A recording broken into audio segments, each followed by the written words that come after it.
When we first established 343, we spent a lot of time thinking about what stories we wanted to tell.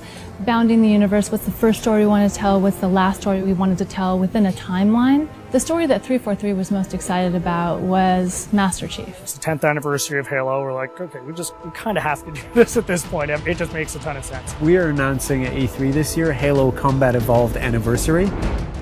And we're announcing Halo 4, which is the first in the new trilogy of Halo games. I think for most people, Halo 1 is the quintessential Halo.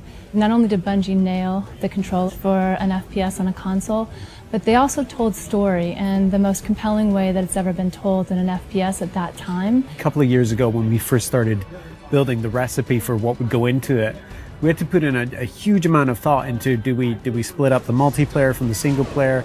Do we use the original Halo multiplayer and try and make netcode work with that? Do we use Reach code to keep that infrastructure and that ecosystem going? First thing we wanted to do is make it look like a 360 title. How would it look if this game came out today? How would it feel? How would it be different? Sometimes you find little additions that's like, God, I wish if this could have been in there 10 years ago, and it looks so right in there right now. And that's what we're looking for in all the changes that we're making. Retouching Halo 1 needed to be a labor of love. The audio, the characters, the levels, the grass, the dirt, the sky, the moons, trying to find a way to reproduce them faithfully, but in a way that looks like it's 10 years later. Literally, you pick this up, the gameplay is identical to what it was 10 years ago, because, I mean, that was just so original, it was so new, it was so fresh. It's great to kind of go back to that old gameplay and feel as powerful as you did in both vehicles and with the pistol. The Halo 1 pistol is back. It is still wildly overpowered. 3 shots to the head from anywhere on the map will kill anything.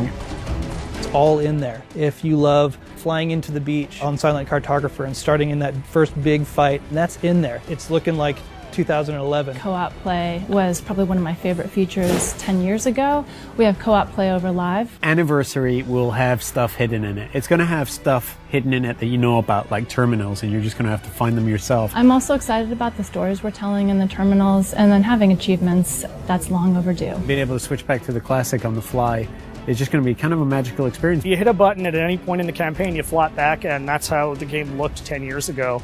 It's just great from a history standpoint to just look at it and go like, oh wow, my god, this is the game I remember. It feels like a modern game. It feels like an FPS that came out yesterday. It does not feel 10 years old. So we didn't touch the gameplay, but it's amazingly beautiful now. You look up in the sky and you see the Halo ring and you see the mountains and you're like, I've never been someplace like this before. And I feel that again now, seeing it. I mean, I feel it like I did 10 years ago. The beauty of this is this time on Xbox Live, you can just get back together with the same old crew and the same old posse, and I think virtual pizza parties are going to be the order of the day. It's super exciting to finally be able to talk about what we've been working on for the last years. Just reliving the Halo 1 campaign. For most people, the overall experience is going to be pretty incredible. We get Halo, we respect Halo, we appreciate it, and we're going to do right by it. What we're going to see at E3 is just going to be a first taste of that. I'm looking forward to being able to dish out a little bit more in the months to come. At PAX this August, we have Halo Fest, where you'll hear more about Halo 4,